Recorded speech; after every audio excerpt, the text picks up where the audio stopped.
Alô, meus irmãos, graça e paz abençoados, graça eterna, sejam todos bem-vindos a mais uma programação aqui pelo canal. Como estão vocês? Desejando desde já um excelente final de semana para todos vocês, tá bom? Vocês estejam desfrutando de mais uma noite maravilhosa debaixo da graça do eterno Criador. Vamos que vamos crescer na graça e no conhecimento. Queridos, este é o tema de hoje: comida e bebida espiritual. Amanhã estamos juntos aqui às 19 horas com o nosso bate-papo. Vamos continuar com perguntas e respostas ao vivo aqui em graça, tá bom? Então espero vocês amanhã no nosso bate-papo a partir das 19 horas. Permitindo o Papai do Céu, tudo é com a permissão dele, tá bom? Bom, vamos lá. Eu não vou me estender muito hoje. Infelizmente, eu estou em mais uma semana daquelas que a rinite alérgica me ataca, me pega, e aí eu fico meio que mal, né? Estou aqui fazendo o possível para estar transmitindo aqui mais uma mensagem aqui para os irmãos, tá bom? Minha voz está um pouco debilitada, mas vamos que vamos. Vamos de alimento sólido, alimento espiritual. 1 Coríntios capítulo 10, versículo 3 e 4, diz assim, 1 Coríntios 10, 3 e 4. E todos comeram do mesmo manjar espiritual, e beberam todos da mesma bebida espiritual, porque bebiam da pedra espiritual que os seguia, e a pedra era Cristo. Interessante que Paulo está falando aqui daquele povo que saiu do Egito, e ao atravessar o deserto, eles se alimentavam de uma bebida e de uma comida. Mas esta bebida e esta comida era bebida e comida espiritual, porque eles se alimentavam da pedra que os seguia, e a pedra era Cristo. Sei que muitos vão dizer, mas irmão Elson, aquele povo se alimentou do maná que caiu do céu. Bom, aquele maná era um alimento literal. Eles precisavam se alimentar, e aí Deus provia ali aquele alimento para que eles saciassem a sua fome. Naturalmente eles tinham sede, Deus deu ordem a Moisés, a primeira vez tocar na pedra, ferir a pedra jorrou água. A segunda vez Deus disse, não fira a pedra novamente, fale e a pedra vai jorrar água. Moisés se irou com o povo, na segunda vez ele foi bater na pedra novamente. A pedra que os seguia era Cristo, diz o texto. Eles bebiam e comiam de uma mesma bebida e comida espiritual, porque eles se alimentavam da pedra que os seguia. Aquela pedra ela era a pedra angular, a pedra que conduzia aquele povo, já era Cristo, né? De uma forma secreta, por assim dizer, porque Cristo só se manifestou tempos depois para os judeus, quando ele se encarnou, né, em Jesus de Nazaré, mas o Cristo de Deus já estava ali representado ali pelaquela pedra que seguia, que conduzia aquele povo. Moisés desobedeceu e feriu a pedra pela segunda vez. Nós entendemos ali que a primeira vez que Moisés feriu a pedra já apontava para as feridas de Cristo na cruz. E Cristo só foi ferido uma vez, ou seja, ele foi crucificado uma única vez e salvou o seu povo, remiu o seu povo. Cristo não pode ser crucificado novamente. O sistema religioso está crucificando novamente Cristo. Então Moisés feriu a primeira vez. Na segunda vez, Deus disse, fala que a pedra vai dar água. Moisés foi e feriu a pedra novamente, desobedeceu. Por isso Moisés não teve acesso ao descanso físico, que era a terra de Canaã. Ele contemplou com os olhos, mas ele não usufruiu, não gozou do descanso. Assim, quem está na graça está no descanso de Cristo. Nós não podemos crucificar Cristo novamente. O sistema religioso está crucificando Cristo quando manda buscar o Espírito no monte. O sistema religioso está crucificando Cristo quando acha que a salvação depende de 10% de dízimo, quando prega que a salvação depende de você comer o pão na igreja, né, como corpo de Cristo, para ter comunhão com Cristo. O sistema religioso está crucificando Cristo quando ele diz que o pecado fica quando você se batiza nas águas, mas quando a palavra diz que ele levou no madeiro as maldições e as enfermidades do seu povo. Então, abençoados, a comida e a bebida que nós nos alimentamos, ela é espiritual. O problema é que o sistema religioso quer tornar Cristo, quer tornar Deus, um Deus palpável, tangível, sabe? E nessa busca incessante de fazer isso, olha, se falhar o microfone, vocês me dão um alô aí, tá bom? Na busca incessante de fazer isso, eles começam a materializar Cristo e comercializar o evangelho, comercializar a palavra, fazendo o quê? Vendagem, né? Vendilhagem em cima da palavra. Obrigado, minha irmã. Então, você leva esse envelope, você leva essa ampola de óleo, você leva essa terra que veio de Israel, você leva esse copo com água, você leva essa flor, essa rosa, você leva esse lenço, você leva essa camisa do pastor, você leva isso, você leva aquilo, você leva um sabonete para você tomar um banho, porque o pastor ungiu o sabonete. Observe que eles estão crucificando Cristo novamente, porque eles estão desprezando os feitos de Cristo na cruz. Cristo não pode ser crucificado novamente. Cristo não pode ser ferido novamente. Olha o que o escritor disse aos Hebreus. Está lá no capítulo 10. Me perdoe, viu, gente? Hoje eu não estou legal. A voz está fué, mas vou tentar aqui transmitir a mensagem. Hebreus capítulo 10, versículo 29, diz assim, ó, Hebreus 10, 29. De quanto maior castigo cuidais vós, será julgado merecedor aquele que pisar o Filho de Deus e tiver por profano o sangue da aliança do testamento com que foi santificado e fizer agravo ao Espírito da graça. Então as pessoas estão fazendo agravo ao Espírito da graça, desprezando os feitos de Cristo, negligenciando a graça de Deus. Por quê? Porque o alimento hoje é espiritual, a bebida é espiritual. Quando eu levo as pessoas a acreditar que você vai tomar um copo de suco, ou um copo de vinho, ou um copo de água, e acreditar que aquilo ali você está ingerindo, né, Cristo, Deus, levar você a comer um pedaço de pão e fazer você acreditar que aquilo ali é o corpo de Cristo no sentido literal. Ah, irmão, mas Jesus fez isso. Sim, mas aquilo era tipologia antes da morte. Quando ele morreu e ressuscitou, ele disse que o corpo dele foi dado pelo seu povo. Não era mais um pedaço de pão, simbolicamente falando. Foi o seu próprio corpo. E é isso que nós vamos entender. Então aquele povo lá no deserto, eles não compreendiam que Cristo já se manifestava ali, através daquela pedra, né? E aquela pedra é a pedra da edificação. Por isso que Pedro diz, a pedra de esquina, a pedra angular, que os edificadores rejeitaram, né? Então, essa pedra foi rejeitada, foi desprezada. E, infelizmente, ela tem sido até hoje como pedra fundamental do Evangelho da graça de Deus. Como base inabalável, ela tem sido, infelizmente, desprezada.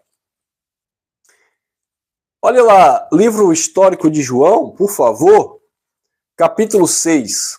Livro histórico de João, capítulo 6. Eu vou ler o versículo 63 e depois nós voltamos outros versículos anteriores. 63. Olha o que Jesus disse, João 6, 63. O Espírito é o que vivifica, a carne para nada aproveita. As palavras que eu vos digo são Espírito e vida. O Espírito é o que dá vida. O Espírito é que vivifica. A carne para nada aproveita. Então, quando as pessoas tentam se aproximar de Deus, procurando méritos por meio da carne, como vigília, eu vou passar a noite toda acordado. Isso é carne. Você pode passar a noite toda acordado orando e não agradar a Deus. Você pode passar a noite toda dormindo, mas com a sua mente tranquila em Deus e assim estando agradando a Deus. Davi disse, deitei e dormi, acordei porque o Senhor é comigo. O Senhor me sustentou. Então não é porque você vai passar a noite toda acordado, porque eu estou fazendo vigília. Vigília para quem? Vigília, vigiando. Que faz vigília por ti é Deus, é o Eterno que não dorme nunca. Ele não tosqueneia, ele não cochila, ele não dorme. Ele é o guarda fiel de Israel, como disse o salmista Davi no Salmo 121. Então é ele que não dorme. Você, ele quer que você durma, que você descanse, repouse. Porque não é o fato de você dormir e descansar que você vai perder a comunhão com ele. Não. No sistema religioso nós perdíamos noites e noites fazendo vigílias. Na hora de ir para casa era uma tribulação sem carro, sabe? Meia-noite, muitos irmãos iam andando, irmãos cochilando lá na igreja, na casa de Deus, e o pastor dizendo, cuidado com o diabo, que o diabo tá colocando aí o demônio do cafuné para vocês dormirem. Quem já ouviu essas loucuras? Então isso nunca agradou a Deus, abençoado. Eu vou fazer um jejum de 90 dias, você vai morrer. Eu vou fazer um jejum de Daniel de 21 dias. Para quê? A carne para nada presta. Você tem que esmurrar sua carne, como ensinou o apóstolo Paulo, é nas suas vontades, nas suas paixões.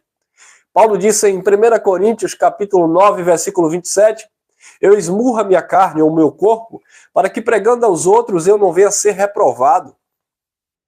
Esmurrar a carne, esmurrar o corpo, é se sujeitar ao espírito e não ceder às paixões da carne. Sabe? Não dar lugar a essa natureza pervertida que não se converte. Esmurrar a carne não é ficar em jejum passando fome. Quem disse que você ficar em jejum é sinônimo de santidade? Fosse assim, as pessoas que estão aí sem condição nem de tomar um café pela manhã, estava tudo em santidade com Deus, porque não toma café, está tudo em jejum. E aí? Irmão Elcio, mas ali é porque eles não têm propósito. Não tem? Então tu que deveria pegar o teu alimento, já que você religioso gosta de fazer jejum, ir lá e dar essas pessoas necessitadas. Eu tenho certeza que esse tipo de jejum com certeza iria agradar mais o Eterno. Ou iria agradar o Criador. Então, as palavras que eu vos digo são espírito e vida. A carne para nada aproveita, para nada presta. Então, o alimento é espiritual. As palavras que eu vos disse Jesus, é espírito e vida. É a palavra dele que é espírito e vida.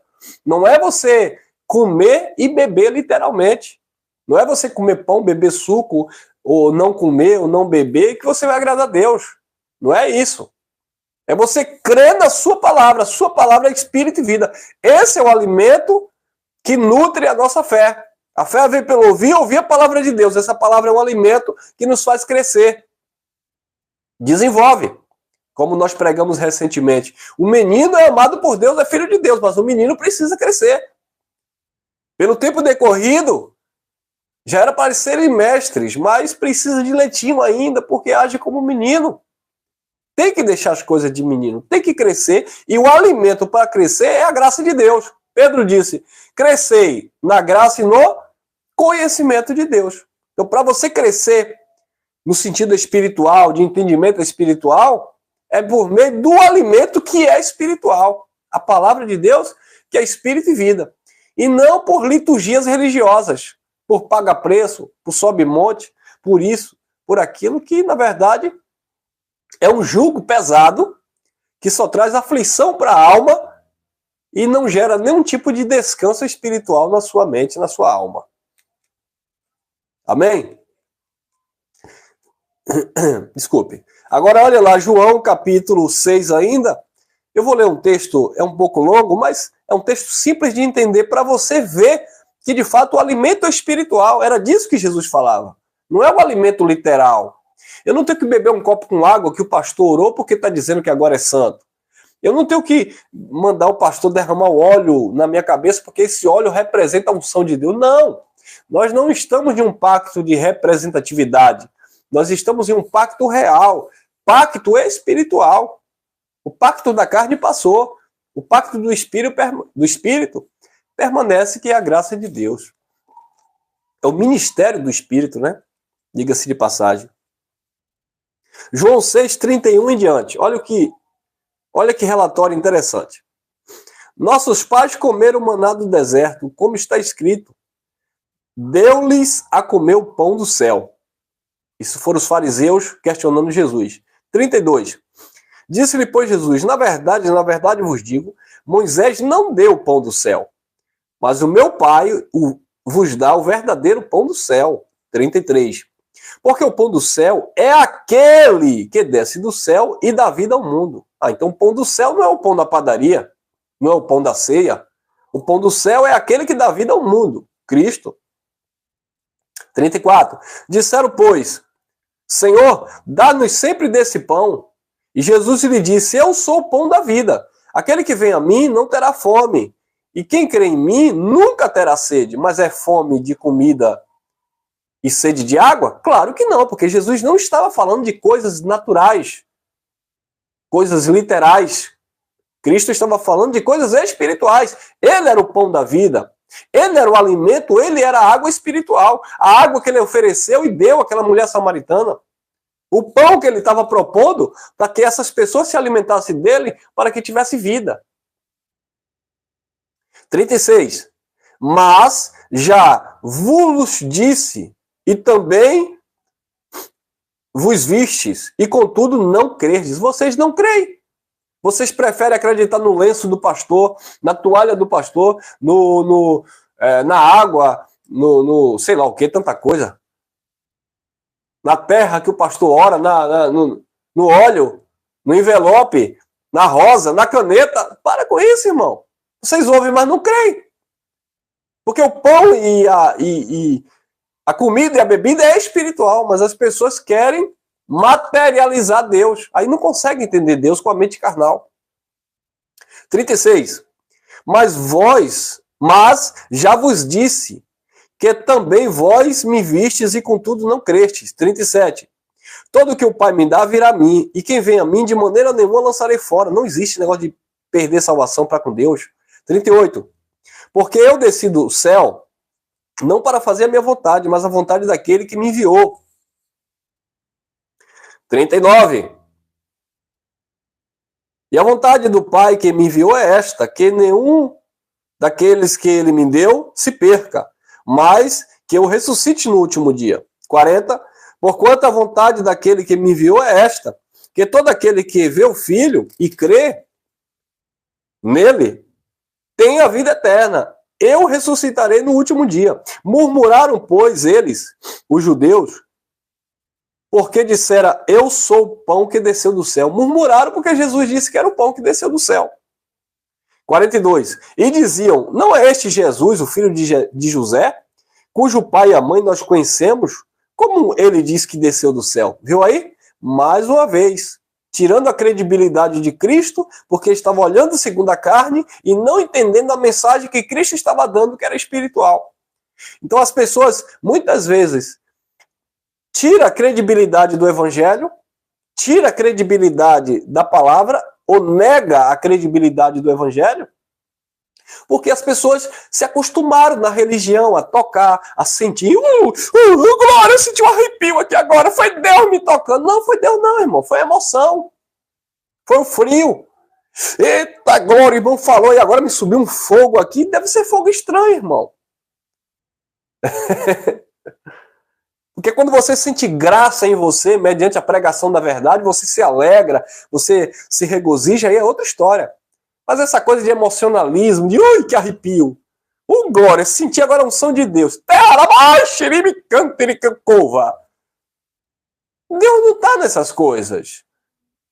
O nosso culto é racional, é com entendimento, discernimento. Mas o homem natural não compreende as coisas do Espírito. Mas quem é espiritual compreende tudo muito bem, de ninguém ele é compreendido. E eu já estava com vontade de espirrar e comecei a pregar aqui, o poder de Deus baixou, meu irmão. Desceu e eu não vou mais espirrar e agora eu vou pregar. Segura aí, segura o manto. Ô, glória! Terra! E se eu espirrar, eu embolo a língua aqui, vocês pensam que eu falo em língua de anjo. Ai, meu pai, brincadeira. 43. Respondeu, pois, Jesus e disse-lhe: não murmureis entre vós. Ninguém pode vir a mim se o Pai que me enviou não trouxer, e eu ressuscitarei no último dia. Está escrito nos profetas, e serão todos ensinados por Deus. Portanto, todo aquele que do Pai ouviu e aprendeu, vem a mim. É quem ouviu do Espírito. É quem ouviu do Pai. Aí crê no Evangelho, recebe o Evangelho. Não é quem ouviu do pastor, do padre, do homem, do pregador. Não, irmão. Não. Paulo disse que a sabedoria dos príncipes deste mundo, ela se aniquila, acaba. Mas a sabedoria que vem do alto, ela permanece. Tiago fala de categorias de sabedoria, ele fala de categoria animal, terrena e diabólica, e a sabedoria do espírito. Eu falei categoria? Foi sabedoria. Então Tiago fala de diferentes categorias de sabedoria, melhor dizendo. Então ele fala da sabedoria do homem, sabedoria da terra, sabedoria animal, sabedoria diabólica, maliciosa. É como o sistema religioso traz, não generalizando, e se a carapuça servir para quem está me assistindo pela primeira vez, engula. Tem muitos pastores, líderes religiosos, que é a sabedoria diabólica. E o que é uma sabedoria diabólica? É uma sabedoria contra a Cristo. Não é que é do diabo, não. É que é opositora, é o contrário ao evangelho. É anticristo. É anti-evangelho de Cristo. Sabedoria diabólica é aquela que diz que para você ter vida com Deus tem que pagar o preço, tem que participar da campanha, tem que dar o carro ao pastor, tem que sacrificar no pseudo altar. Meu irmão Ricardo Costa sabe muito bem disso, já passou por isso. Então, a maioria de nós, né, irmão? Quem não já foi abusado no sistema religioso nesse sentido? Então, abençoados, essa é a sabedoria terrena, animal e diabólica, mas a sabedoria que vem do alto, ela é pura, ela é perfeita, ela é imaculada. E é nessa sabedoria que nós estamos, porque é proposta, ou ela é manifesta pelo Evangelho da graça de Deus. 47. Na verdade vos digo que aquele que crê em mim tem a vida eterna. 48. Eu sou o pão da vida, disse Jesus. Então, o pão da vida não é algo literal. Não é algo palpável. É a mensagem dele. É crer naquilo que ele fez. Participar do corpo e do sangue, na época de Jesus, simbolicamente falando, ele fazia aquele ato na Páscoa, quando ele estava ali com os judeus, ele pegava o pão ázimo, né, abençoado? Que é aquela bolacha seca, sem fermento, que não tem nada a ver com esse pão da padaria aí. Pegava o cálice de vinho, não tem nada a ver de suco, era vinho mesmo, e compartilhava ali, simbolizando, tipificando a comunhão em torno do seu corpo, porque ele disse, esse é o meu corpo que será, olha o emprego do verbo, futuro de Jesus de Nazaré, que será dado por vós. Esse é o meu sangue que será derramado em favor de muitos. Nesse sangue será estabelecida uma nova e eterna aliança. Então, o sangue já foi derramado, a aliança eterna já foi inaugurada. Por que é que eu vou beber suco ou vinho, comer pedaço de pão de novo, para dizer que Cristo vai inaugurar uma nova aliança, como quando ele já inaugurou? É o suco Maguari, né, irmão? Irmão aí conhece, irmão era obreiro da pomba. Entendeu, abençoados? Então não faz sentido. Então a palavra é espírito e vida. Ela promove vida em nós. Este é o reino de Deus. Esse é o pão da vida. Nós estamos aqui desfrutando do pão da vida, crescendo no conhecimento de Deus, mediante o Evangelho. Olha outra passagem, Romanos capítulo 14, versículo 17. Olha o que o apóstolo Paulo diz, Romanos capítulo 14, versículo 17. Porque o reino de Deus não é comida e não é bebida, mas é paz, justiça e alegria no Espírito Santo. O reino de Deus não é comida, não é bebida, mas é paz, justiça e alegria no Espírito Santo. Então, o alimento, a comida e a bebida, ela é espiritual, não é literal. Porque o reino de Deus não é comida, não é bebida, mas é paz, justiça e alegria no Espírito Santo. Quando disseram para Jesus, cadê o reino? Quando virá o reino? Jesus disse, o reino não estará ali, acolá, porque o reino estará em vós, em vocês. E o reino de Deus se manifestou em nós. O povo de Deus ainda está vivendo como na época de Jesus de Nazaré, porque Jesus de Nazaré falou lá em Mateus, buscar em primeiro lugar o reino de Deus e a sua justiça, e todas as coisas serão acrescentadas. Aí o povo está, teoricamente, buscando o reino, quando na verdade, depois da morte e ressurreição, Paulo já falava para os Colossenses, capítulo 1, versículo 13, Paulo disse, tendo sido transportados, pegado de um lugar e colocado em outro, tendo sido transportados do império das trevas para o reino do seu Filho amado. Então, já houve essa mudança, geograficamente falando, mas que é algo espiritual, não é literal. Já houve essa transportação, ou esse transportamento, me perdoe, esse portuguesado. Já houve essa mudança. E isso está falando de um estado de espírito. Aquele povo que estava em trevas foi transportado para a luz.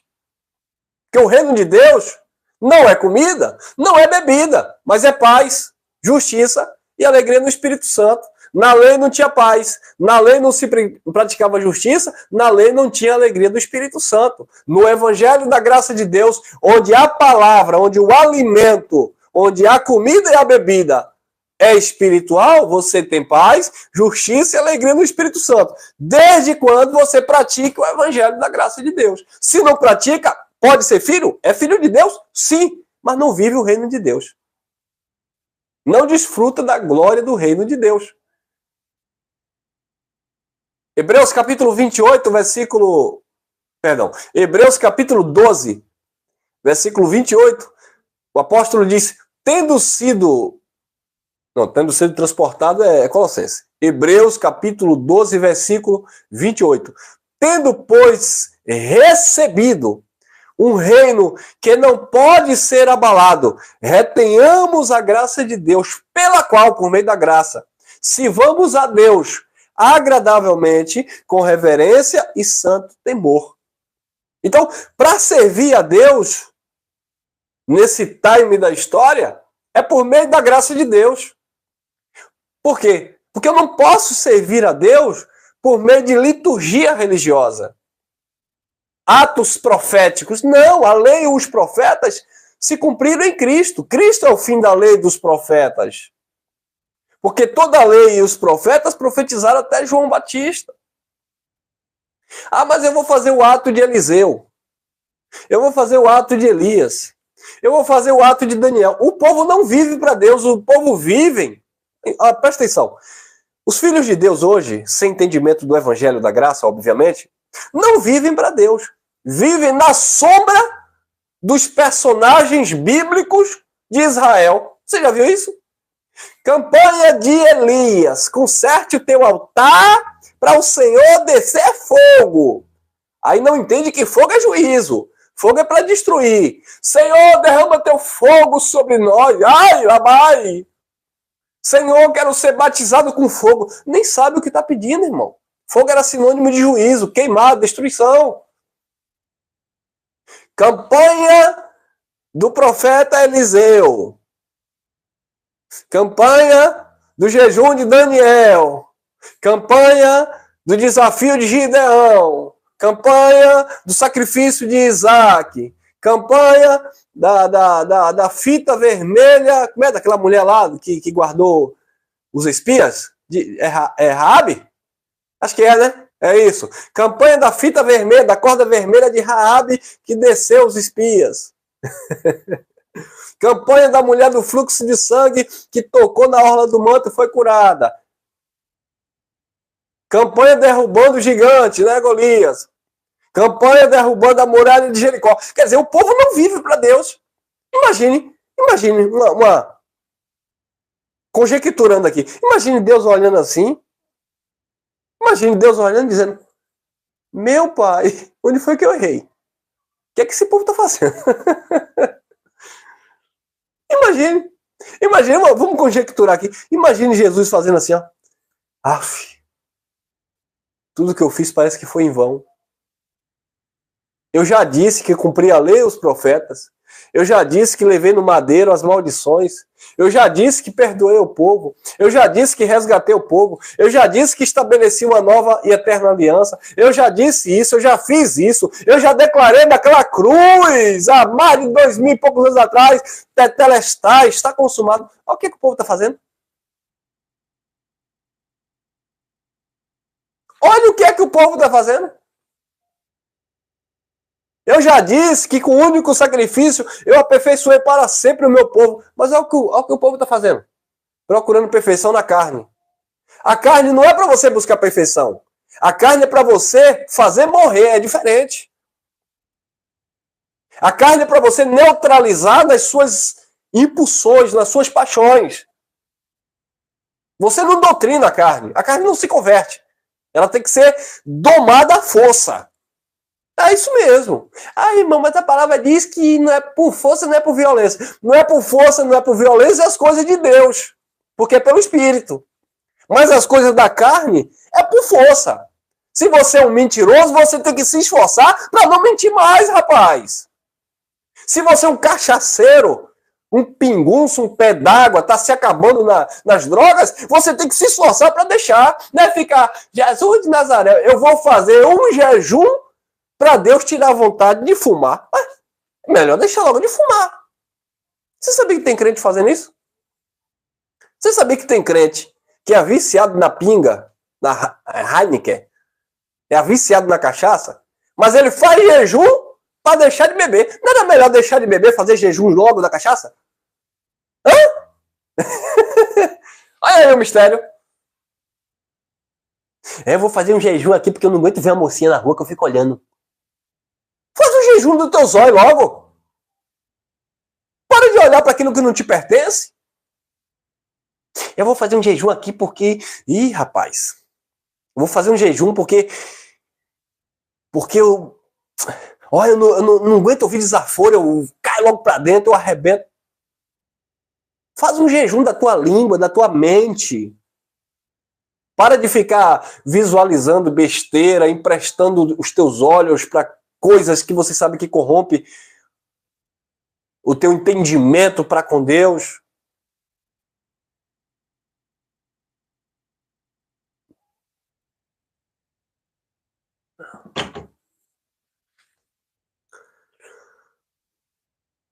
Eu não vou generalizar, até porque as pessoas crescem, se tornam responsáveis ou irresponsáveis. Mas existem muitas mães sofrendo.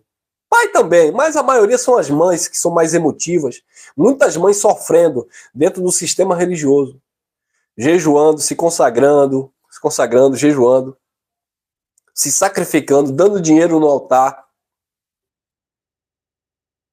Colocando Deus na parede para Deus libertar o filho da droga. Ah, porque o filho está na droga, então eu vou pagar o preço aqui para Jesus libertar.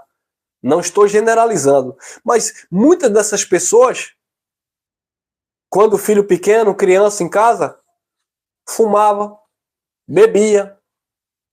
Muitas dessas pessoas que depois de 30, 40 anos de idade foram para a igreja e estão pedindo socorro para Deus salvar o filho das drogas, da criminalidade, colocaram pessoas erradas dentro de casa, trouxeram mal influência para seus filhos, permitiram que seus filhos tivessem acesso a tantas situações ou meios que não deveria ter tido acesso. Como eu falei, a gente não pode culpar essas pessoas, até porque quando essas pessoas crescem, os filhos, no caso, crescem, cada um vai viver sua vida. Mas não tiveram responsabilidade, não deram uma boa criação, não se esforçaram, para depois ter a consciência pura. Não, eu dei o meu melhor, se o meu filho, minha filha escolheu a vida dela, é problema dela, ela vai colher o que ela está plantando. Então, eu falo sempre com minha esposa, nós temos uma criança de 6 anos. A gente se esforça na medida do possível para estar ensinando, educando, na medida do possível, dando um bom exemplo, tá ali e tal, ensinando. Mas quando crescer, quando tomar as suas atitudes, eu não vou me sentir culpado, não. Eu só me sentiria culpado se eu estivesse sendo um péssimo pai, se a mamãe estivesse dando um mau exemplo, mas não. Não somos perfeitos, mas também não somos miseráveis. Entendeu, abençoados?